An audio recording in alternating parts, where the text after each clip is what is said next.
ونصلي ونسلم على سيدنا ومولانا محمد رسوله النبي الأمي الأمين الكريم الرؤوف الرحيم. أما بعد فأعوذ بالله من الشيطان الرجيم. بسم الله الرحمن الرحيم. يا أيها الذين آمنوا كتب عليكم الصيام كما كتب على الذين من قبلكم لعلكم تتقون. آمنت بالله صدق الله مولانا العظيم وصدق رسوله النبي الكريم. إن الله وملائكته يصلون على النبي يا أيها الذين آمنوا صلوا عليه وسلموا تسلیما. مل کے درود پاک اللہم صلی علی سیدنا و مولانا محمد وعلی آلہ وصحبہ وبارک وسلم. مولا صلی وسلم دائما ابدا علی حبیبک خیر الخلق کلہم. یا رب بالمصطفیٰ بلغ مقاصدنا واغفر لنا ما مضى یا واسع الکرم. انتہائی عزت و احترام کے لائق بزرگوں، دوستوں، نوجوان ساتھیوں، عزیز بچوں، السلام علیکم ورحمۃ اللہ وبرکاتہ. اللہ رب العالمین کا بے پایاں فضل اور احسان کہ جس کی توفیق خاص سے آج ہم اس مقدس مہینے اور مقدس مہینے کے مقدس دن جمعۃ المبارک اور مقدس دن کی مقدس لمحات اور گھڑیاں جس نے ہمیں عطا فرمائیں اور ان سے اللہ نے ہمیں فیض یاب ہونے کی توفیق عطا فرمائی. اور کروڑوں درود تاجدار انبیاء حبیب کبریا محمد مصطفیٰ صلی اللہ علیہ وآلہ وسلم کی ذات انور پر کہ جن کے توسط سے اور جن کے وسیلہ سے اللہ کریم نے ہمیں یہ مبارک لمحات، مبارک دن، مبارک مہینے اور مبارک سال اللہ نے ہمیں عطا فرمائے.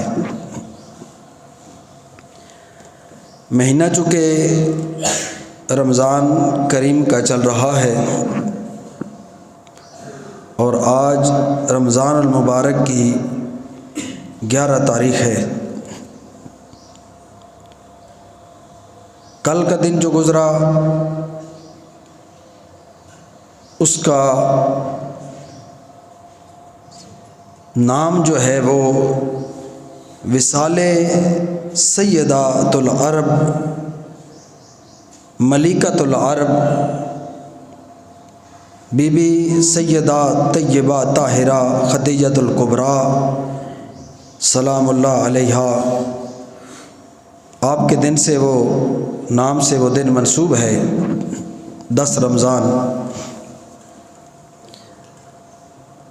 اور آج 11 رمضان ہے اور 11 آپ کو پتہ ہے پھر 11 کی نسبت حضور غوث پاک کے ساتھ ہے.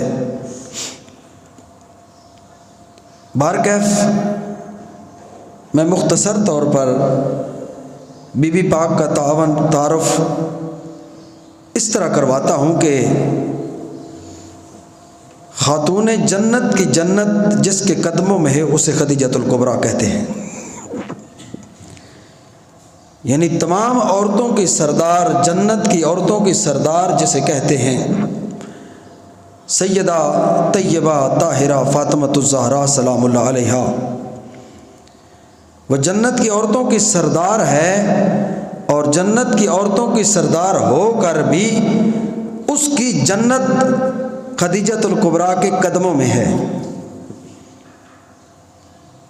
وہ خدیجۃ الکبریٰ مکے کے سارے سردار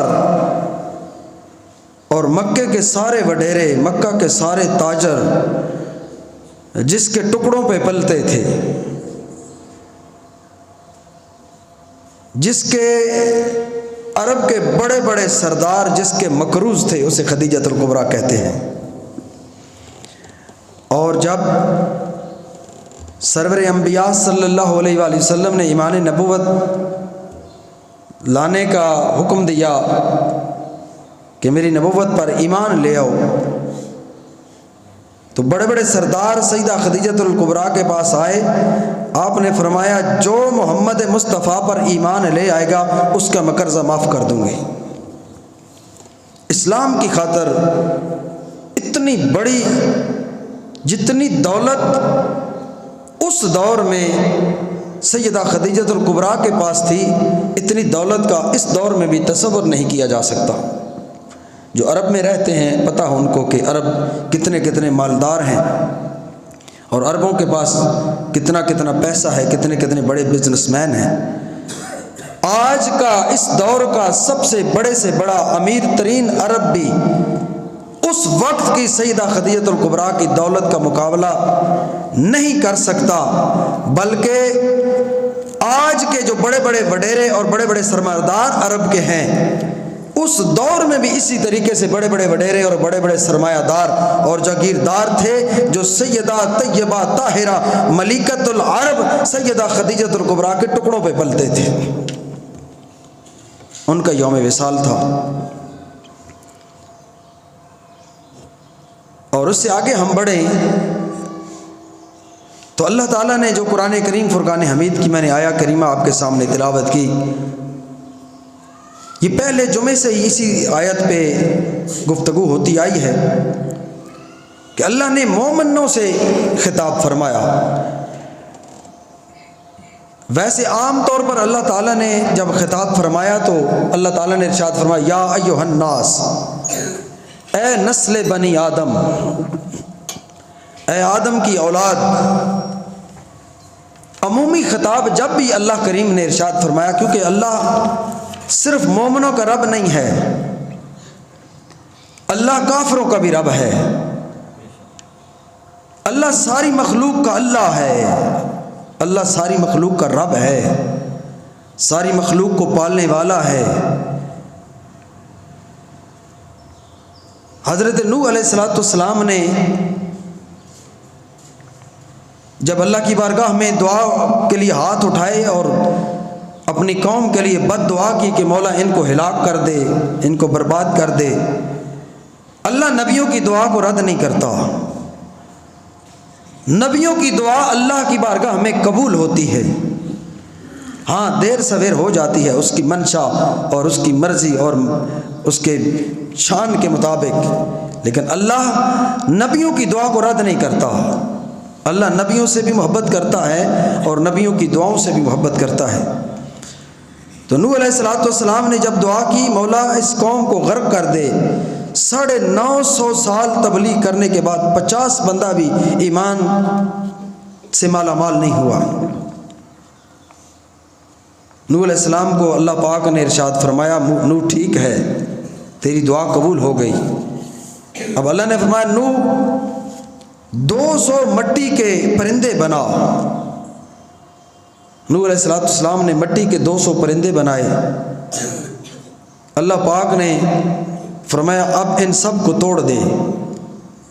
نوح علیہ السلام نے عرض کی مولا یہ کیسے ممکن ہے، میں نے اپنے ہاتھوں سے جن کو بنایا ہے اور اتنی محبت کے ساتھ اور اتنی لگن کے ساتھ جن کو میں نے بنایا ہے، میں ان کو کیسے توڑوں؟ اللہ نے فرمایا توڑ دے۔ جب نوح علیہ السلام نے توڑے تو دل پر بوجھ آیا۔ اللہ نے فرمایا ان 200 پرندوں کو تو نے اپنے ہاتھوں سے بنایا ہے، اور ان کو توڑتے ہوئے تیرے دل پر بھی پسینہ آتا ہے، تیرے جسم پر بھی پسینہ آتا ہے، تو میں رب نے تو اس ساری مخلوق کو بنایا ہے۔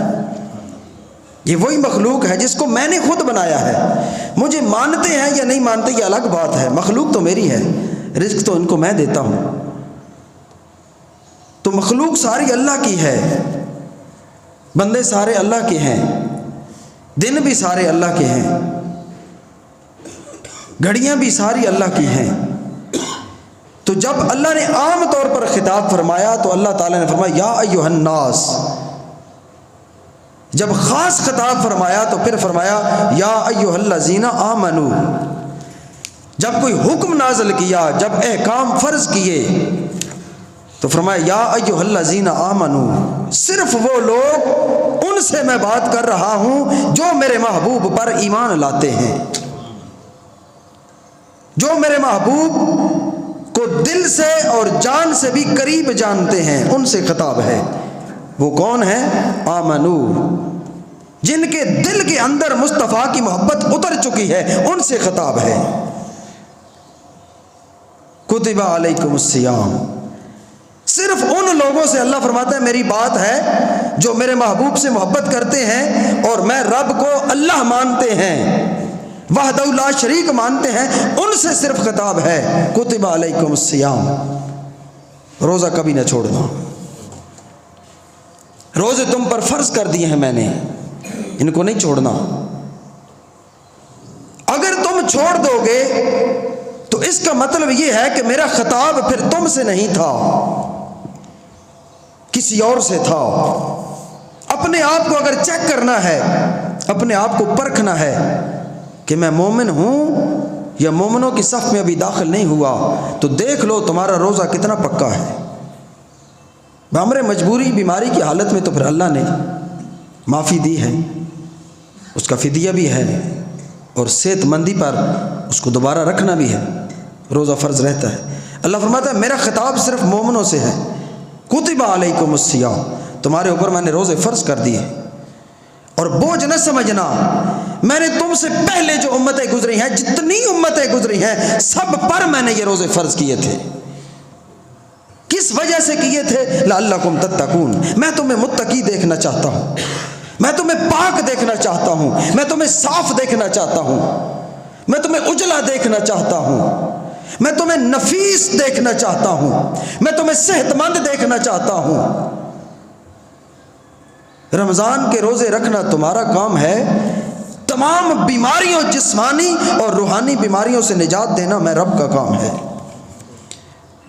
رمضان کا روزہ رکھنا تمہارا کام ہے، تمہاری معیشت چلانا میں رب کا کام ہے۔ کتب علیکم الصیام کما کتب علی الذین من قبلکم، پہلی امتوں پر روزے فرض تھے۔ آقا علیہ الصلوۃ والسلام کی تشریف آوری سے پہلے عرب بھی روزہ رکھتے تھے، جو جاہل عرب تھے، بدو عرب تھے اور بدو تھے۔ وہ عرب جو بچیوں کو زندہ دفن کر دیتے تھے، ظالم معاشرہ تھا۔ آقا علیہ الصلوۃ والسلام کے آمد سے پہلے روزہ وہ بھی رکھتے تھے، نماز بھی پڑھتے تھے، حج بھی کرتے تھے، کعبے کا طواف کرتے تھے۔ ہاں شکل مختلف تھی، نماز پڑھتے تھے تو نماز میں تالیاں بجاتے تھے، یعنی دین ابراہیمی پر تھے، ملت ابراہیم تھے، ابراہیم علیہ الصلوۃ والسلام کے پیروکار تھے، ابراہیم علیہ الصلوۃ والسلام کے مذہب پہ تھے، اور ابراہیم علیہ الصلوۃ والسلام کے مذہب میں نماز فرض تھی، ابراہیم علیہ الصلوۃ والسلام کے مذہب میں روزہ فرض تھا۔ ابراہیم علیہ الصلوۃ والسلام کے دور میں اور مذہب میں طواف واجب تھا اور سنت تھا، وہ طواف بھی کرتے تھے، روزہ بھی رکھتے تھے، اور تیسرا کیا بتایا ہے جی؟ نماز بھی پڑھتے تھے۔ حلیہ بگاڑ دیا تھا انہوں نے، نماز پڑھتے تھے لیکن نماز کے اندر تالیاں بجاتے تھے، عبادت اپنی مرضی کی، اپنا ٹائٹل اس کو دے دیا، تالیاں بجا کر نماز پڑھتے تھے۔ روزہ رکھتے تھے، خود نہیں رکھتے تھے، گھوڑوں کو رکھواتے تھے، عربوں کے گھوڑے روزہ رکھتے تھے۔ تاجدار کائنات صلی اللہ علیہ وآلہ وسلم کی آمد سے پہلے اور اس کے بعد طواف کرتے تھے کعبہ کا، اور کعبہ کا طواف ننگے ہو کے کرتے تھے، مرد بھی اور عورتیں بھی کپڑے اتار کے طواف کعبہ کا کرتے تھے، اور وہ ایک لاجک پیش کرتے تھے، دلیل دیتے تھے کہ ہم کپڑے اتار کر اس لیے طواف کرتے ہیں کہ ہم یہ کہتے ہیں کہ ہمارے جسم کا جو کپڑا ہے وہ کہیں ناپاک نہ ہو، اس کی شایان شان نہ ہو۔ یعنی اپنی تحویلیں تھیں ان کی، اور یہ نہیں اور کئی تعویلیں تھیں ان کی، حلیہ بگاڑ دیا تھا۔ اور روزہ صرف گھوڑوں کو رکھواتے تھے۔ کس وجہ سے؟ عربوں کے پاس دو قسم کے جانور تھے، ایک اونٹ تھا اور دوسرا گھوڑا تھا۔ اونٹ ان کو زیادہ سیوٹ کرتا تھا۔ کس وجہ سے؟ کہ اونٹ 7 دن بغیر کھائے اور بغیر پیے زندہ رہ سکتا ہے۔ اونٹ اگر 7 دن بھی اونٹ کو نہ پانی پلایا جائے تو اونٹ مرتا نہیں ہے۔ گھوڑا انسان کی طرح ہے۔ اونٹ نہ سردی کی اس کو کوئی پرواہ ہوتی ہے، نہ اونٹ کو گرمی کی کوئی پرواہ ہے، وہ ان کو سوٹ کرتا تھا۔ جتنا وزن لا دو لے کے چل پڑتا تھا۔ ایک وقت میں 70 لیٹر تک میں نے پڑھا ہے کہ اونٹ پانی سٹور کر لیتا اپنے اندر، ایک وقت میں 70 لیٹر۔ تو ان کے لیے سفر میں آسانیاں تھیں، جدھر جاتے تھے اونٹ پر سفر کرتے تھے۔ 7 دن اگر اس کو کچھ نہ کھلاتے تھے تو اونٹ تھکتا نہیں تھا۔ اگر سردی آتی تو سردی میں بھی اونٹ کو کوئی پرواہ سردی کی نہ ہوتی، اس کی جسامت اتنی سخت ہے اور اتنا طاقتور ہے یہ۔ اور اگر گرمی آتی تو گرمی کی شدت اور حدت کو یہ برداشت کرتا ہے، جذب کرتا ہے اپنے اندر۔ اس اونٹ کے اندر اللہ تعالیٰ نے ایسا نظام رکھا ہے، تو یہ ان کے سوٹ کرتا تھا۔ یہ اونٹ پالتے تھے اور رکھتے تھے، لیکن گھوڑا ان کی مجبوری تھی۔ پسندیدہ جانور ان کا اونٹ تھا، گھوڑا ان کی مجبوری تھی۔ عربوں کی مجبوری کیا تھی؟ کہ یہ ڈاکو تھے، یہ چور تھے، یہ راہزن تھے، یہ قاتل تھے، یہ عزتیں لوٹنے والے تھے، یہ قافلوں کو لوٹتے تھے۔ جو مکہ میں قافلے آتے تھے حج کے لیے اور عمرہ کے لیے، مکہ میں قافلے آیا کرتے تھے، یہ نقب لگا کر رستے میں بیٹھتے تھے، اور مکے کے جو بدو تھے اور کافر تھے یہ ان مسلمانوں کو لوٹا کرتے تھے۔ اور جب لوٹتے تھے تو لوٹنے کے لیے پھر ان کو تیز سواری کی ضرورت تھی۔ عام سفر کے لیے یہ اونٹ استعمال کرتے تھے، کیونکہ نہ کھلاؤ نہ پلاؤ بس وہ چلتا ہے۔ لیکن لوٹ مار کرنے کے لیے، قتل کرنے کے لیے، ڈاکہ ڈالنے کے لیے یہ پھر گھوڑوں پر جاتے تھے۔ اور گھوڑا جو ہے وہ نہ سختی برداشت کرتا ہے، نہ گرمی برداشت کرتا ہے، نہ سردی برداشت کرتا ہے، نہ بغیر کھائے پیے وہ سواری دیتا ہے، نہ بغیر کھائے پیے وہ چلتا ہے۔ یہ گھوڑے کی صفت ہے۔ گھوڑے کے اندر نخرہ ہے، ٹخرہ ہے بڑا۔ گھوڑا نہ پیاس برداشت کرتا ہے نہ بھوک برداشت کرتا ہے، اس کو کھلاؤ تو چلتا ہے۔ عرب پھر گھوڑے کو اس لمحے کے لیے، اس وقت کے لیے تیار کرنے کے لیے کہ جب ہم ڈاکہ ڈالنے کے لیے جائیں کتنے ہمیں دن لگ جائیں گے، ہو سکتا ہے پورا دن اور پوری رات ہم نقب لگا کے کھڑے رہیں کہ کب قافلہ آتا ہے۔ روز تو قافلے نہیں آتے تھے، کتنے دنوں بعد قافلے آتے تھے، تو یہ نقب لگا کے کھڑے ہوتے تھے اور گھوڑے کو تیار کرتے تھے، روزہ رکھواتے تھے، اس لیے کہ اس وقت جب ہمیں پانی بھی نہ میسر ہو، کھانا بھی نہ میسر ہو، تو گھوڑا پیاس کو بھی برداشت کر سکے اور بھوک کو بھی برداشت کر سکے۔ باد سمون چلتی تھی اس دور میں۔ یہ جب سخت گرمی میں سخت گرم ہوائیں چلتی تھیں صحرا کے اندر، ریگستانوں کے اندر سخت لہریں اور گرمی کی جو شدت ہوتی تھی جب، تو ان میں سے ایک بندہ یہ خرید لیتے، اس کو پیسے دیتے کہ تو نے ہمارے گھوڑے کو روزہ رکھوانا ہے۔ جب تیز سخت ہوائیں، آج بھی جب عرب میں ہوائیں چلتی ہیں تو صبح کا منظر اور ہوتا ہے جو ریگستان ہے، اور شام کا منظر اور ہوتا ہے جب ہوائیں چلتی ہیں۔ ایک ریت کا ٹبہ ادھر ہے تو جب تیز سخت ہوائیں چلتی ہیں تو شام کو وہ ٹبہ وہاں پہ ہوتا ہے، اس جگہ پہ نہیں ہوتا۔ تو سخت ہوائیں چلتی تھی، گرم ہوائیں، تو یہ اپنے گھوڑے کو اس وقت کی تیاری کے لیے، جب انہوں نے ڈاکہ ڈالنا ہوتا تھا اور نقب لگانا ہوتا تھا، اس وقت کی تیاری کے لیے گھوڑے کو روزہ رکھواتے تھے، اور ایک بندہ خرید کر اسے کہتے تھے باد سمون سخت گرم ہوا چل رہی ہے، وہ بندہ پھر اپنا چہرہ لپیٹ لیتا تھا اور چہرہ لپیٹ کر گھوڑے کو ننگا کر کے اس ہوا کے سامنے کھڑا کرتا تھا۔ گھوڑے پر کپڑا نہیں ڈالتے تھے، بندے کے چہرے پر کپڑا ڈال لیتے تھے تاکہ بندے کا نقصان نہ ہو۔ وہ گھوڑے کو آگے کھڑا کر دیتے تھے اور وہ سخت ہوا جب چلتی تھی گھوڑے کو وہ برداشت کرواتے تھے کہ اس کے اندر برداشت پیدا ہو جائے۔ تو اللہ تعالیٰ نے فرمایا کہ روزہ پہلے فرض امتوں پہ تھا، لیکن ان امتوں نے روزے کا حلیہ بگاڑ دیا ہے۔ تمہارے اوپر روزہ اس لیے فرض کر دیا گیا ہے کہ تم روزے کو بگاڑو نہیں، بلکہ تم اپنے اندر تقویٰ پیدا کرو، اللہ کا ڈر پیدا کرو، اللہ کا خوف پیدا کرو، اس کی خشیت پیدا کرو، اس کی معرفت پیدا کرو۔ اور روزہ اگر تم رکھو گے تو روحانی بیماریوں کے ساتھ ساتھ تمہاری جسمانی بیماریاں بھی دور ہوں گی۔ ایک روزے کا اجر،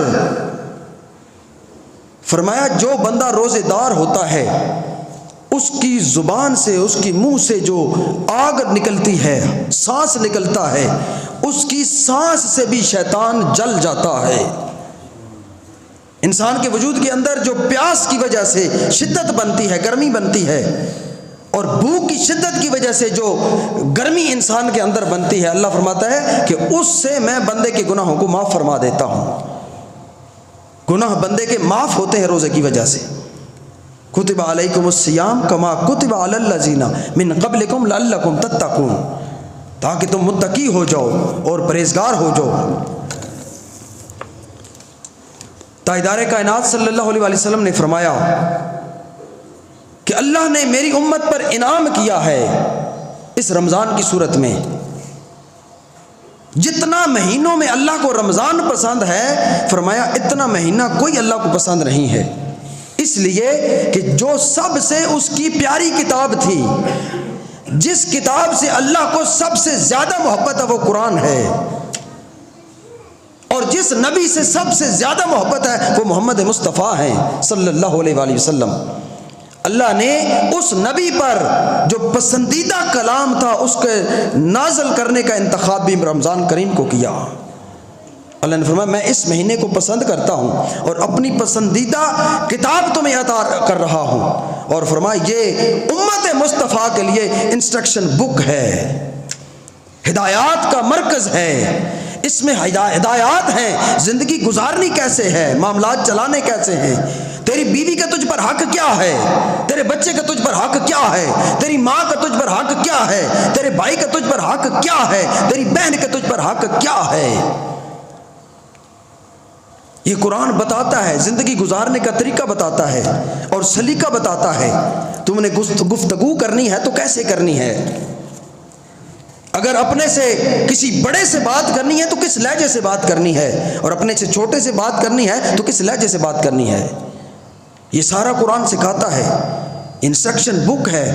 یہ بتاتا ہے کہ تو بیمار ہو جائے تو تو نے اپنا علاج کیسے کرنا ہے، تجھے جسمانی بیماری لگ جائے تو تو نے وہ کیسے دور کرنی ہے، اور اگر تجھے روحانی کوئی بیماری لگتی ہے تو وہ تو نے کیسے دور کرنی ہے۔ یہ اللہ کا کلام اللہ ہمیں اس میں بتاتا ہے۔ آقا علیہ السلام نے فرمایا یہ مہینہ اللہ کو اتنا پسند ہے کہ اس مہینے میں اللہ نے ہمیں ایسی کتاب عطا فرمائی جو مکمل ضابطہ حیات ہے۔ حکمت او لا یزال است و قدیم، علامہ اقبال نے فرمایا تھا آن کتاب زندہ قرآن حکیم، حکمت او لا یزال است و قدیم، یہ اللہ نے ایسی کتاب عطا فرمائی ہے کہ یہ حکمت ہے، اس کے اندر دانائی ہے، جو پڑھتا ہے اللہ پڑھنے والے کو بھی دانا کر دیتا ہے۔ حکمت او لا یزال است و قدیم، قیامت تک یہ کتاب پوری کائنات کے لیے ہدایت کا مرکز رہے گی۔ جس طرح کعبہ ہدایت کا مرکز ہے، فرمایا اسی طریقے سے علامہ اقبال نے فرمایا جس طرح کعبہ ہدایت دیتا ہے اور کعبے کو دیکھنے سے ساری زندگی کے گناہ معاف ہو جاتے ہیں، اسی طریقے سے قرآن کو محبت سے دیکھو، اللہ تمہارے گناہوں کو مٹا دیتا ہے۔ اللہ کریم سے دعا ہے کہ اللہ کریم ہمیں رمضان کریم کی ادب اور احترام کرنے کی توفیق عطا فرمائے، اس کی برکتیں سمیٹنے کی توفیق عطا فرمائے۔ وما علینا الا البلاغ، سنت ادا فرمائے۔